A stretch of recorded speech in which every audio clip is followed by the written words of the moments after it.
বন্ধুরা, তো আজকে সকাল সকাল চলে আসলাম একটা নতুন রেসিপি নিয়ে। তো আপনাদের আগের দিন সুবর্ণা লুডুস দিয়ে পায়েস রান্না করে দেখাইছে, তো আজকে আমি লুডুস দিয়ে আপনাদের চানাচুর মাখিয়ে দেখাবো। তো আমি এদিকে কড়াই উনুনে বসিয়ে দিয়েছি, তেলও গরম হয়ে গেছে। আর দেখুন আমি লুডুসগুলো একটু ভেঙে ভেঙে নিয়েছি। তো এবার আমি লুডুসগুলো তেলে ভেজে নেব।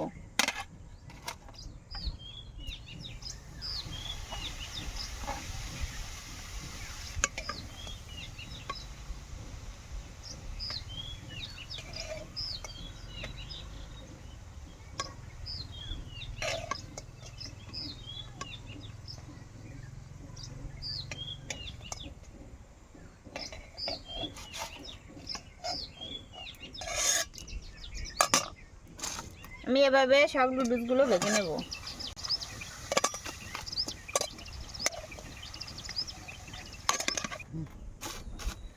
তো দেখুন বন্ধুরা, আমি সবগুলো নুডলসই ভেজে নিয়েছি। তো এখন আমি নুডলসগুলো মাখিয়ে নেব।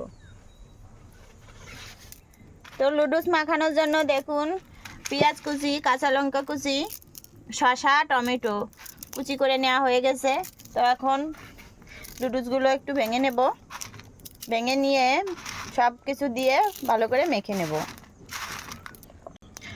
এবার সব কিছু দিয়ে ভালো করে মাখিয়ে নেব।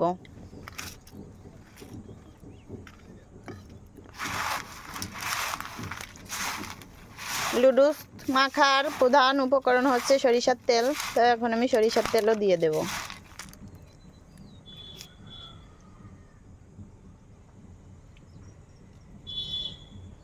কি সুন্দর গন্ধ বেরোচ্ছে।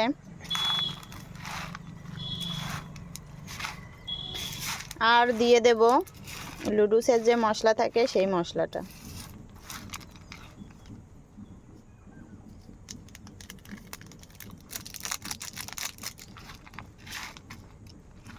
এবার একদম সুন্দর করে মেখে নিলেই আমাদের রেডি সেই লুডুসের চানাচুর। তো এমনি চানাচুরের থেকে লুডুসের চানাচুর বানিয়ে খাইলে অনেক মজা লাগে। আমাদের কাছে তো অনেক মজা লাগে। তো আপনারাও বাড়িতে বানিয়ে খেয়ে দেখবেন। সুবর্ণা একটু আপনাদের খেয়ে দেখাবে কেমন টেস্ট হয়েছে। তীর্থ ভাই কেমন হয়েছে? দারুন দারুন, একদম অমাইক স্বাদ। অনেক সুন্দর একটা টেস্ট। আমি আগে কখনো খাইনি যদিও, কিন্তু খুব সুন্দর লাগছে। আপনারা বাড়ি বসে চানাচুর না মাখে স্বাস্থ্যকর ভাবে এটা বানাই খেতে পারেন, যাতে আপনাদের শরীরে কোনো ক্ষতি না হয়। অনেক সুন্দর হয়েছে।